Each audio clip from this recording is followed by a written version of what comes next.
4e jour de guerre. Bon, on a fêté l'indépendance hier soir. C'était top, couché 2 heures je crois. Et là il est quand même 7 heures. Un peu picolé mais agréablement surpris. Parce que leur bière est relativement light. En revanche, j'ai ma jambe qui enfle à vue d'œil. C'est vraiment pas beau. Yara. Ça c'est cadeau. Je dois aller visiter Chichen Itza en portant les 2 sacs. Ça va être une épreuve du feu. Koh-Lanta ce matin. Heure du mat, il y a de l'action. Regardez-moi ça, comme c'est beau. C'est reparti. J'ai adoré cet endroit, j'ai adoré Valladolid. Un jour, c'est très bien, une nuit. On a fait la fête. Direction Chichen Itza, puis Mérida. 9h-7. Les touristes arrivent en masse à 11h. Donc on est correct. Je porte les 2 sacs. Je parie sur une très forte sudation. Bon, il paraît que c'est vraiment le Disneyland des sites Maya. Donc il faut absolument y être avant 11h. Et là c'est plutôt calme, ça se réveille doucement, surtout qu'hier c'était la fête nationale.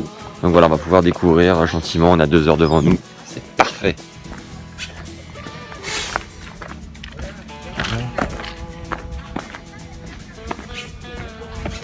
Vous devinez en même temps que moi?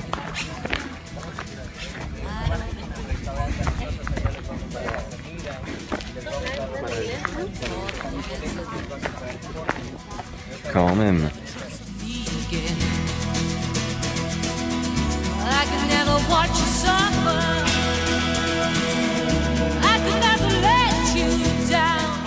Le fameux calendrier Maya.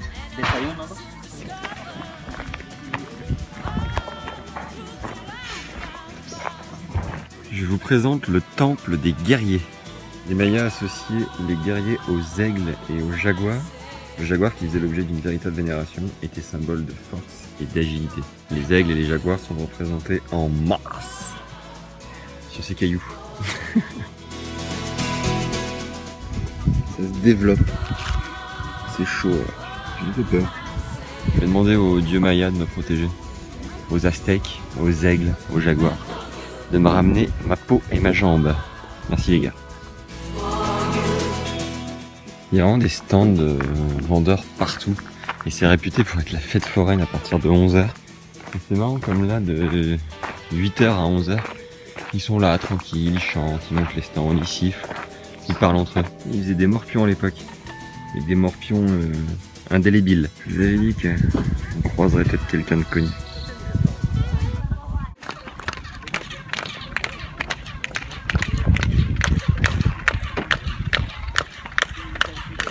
Sexe, drogue, party, chapeau, calendrier, crâne, les dessous, les coulisses de Chichen Itza.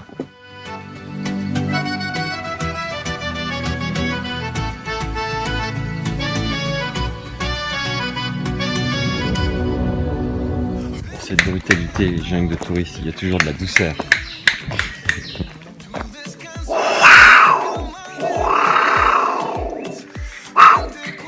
Le fameux terrain du jeu de balle. Mais le public était de part et d'autre. Et voici le stade. Il y en avait un beaucoup plus petit à Koba. Je savais d'ailleurs pas que c'était ça. Et voilà, celui-là est grandeur nature. Magnifique. C'est un peu le stade vélodrome du jeu de balle. Bon, comme prévu, on est en grosse sudation là. Intense. Je vous parle pas du bas. Petite confession d'ailleurs, tant qu'on y est.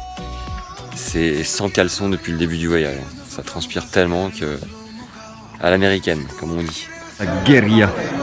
Taillot, monsieur, taillot. Le vrai kiff aussi, c'est d'attendre ton bus plein cagnard. Tu sues, pas d'ombre. Tu sais pas à quelle heure il va arriver. Ça, c'est une des vraies joies d'Albiarre. Dans ce cas-là, la meilleure chose à faire, ça reste la sieste. Bienvenue à Mérida. Chaleur écrasante. Une très grande ville, Mérida, il y a un aéroport, il y a de l'agitation. Ça bouge dans tous les sens là-dedans. Ça conduit un peu n'importe comment, ça vend dans la rue, partout. Ça remue. Tu crois qu'il transpire le mec dehors ou pas? Deuxième consultation, ça devrait éclater d'ici demain ou après. Je sens qu'on va vivre un grand moment. Si je m'étais chopé la piqûre sur la tronche, j'aurais l'air malin. La beau.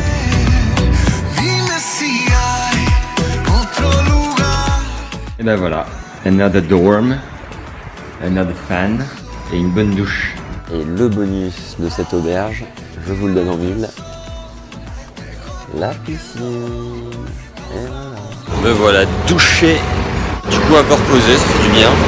Un FaceTime avec les parents. Je vais à la place où on était tout à l'heure. A priori, c'est quand même une des plus belles places du Mexique. On va essayer d'aller comprendre pourquoi et comment.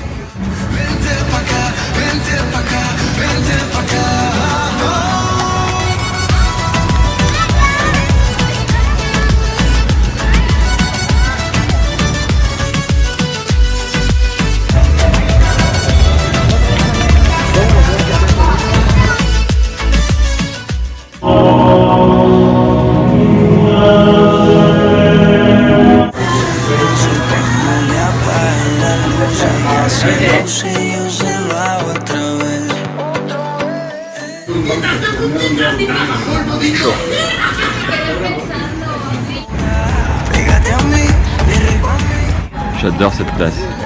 On est samedi soir, les gens ils sont sortis. Ça parle pas forcément, mais tout le monde est les uns avec les autres.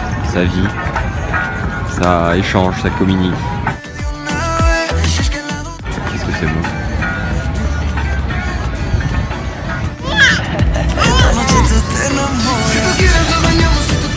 Il paraît que les Mexicains sont payés 2 fois par mois, le 15 et le 30.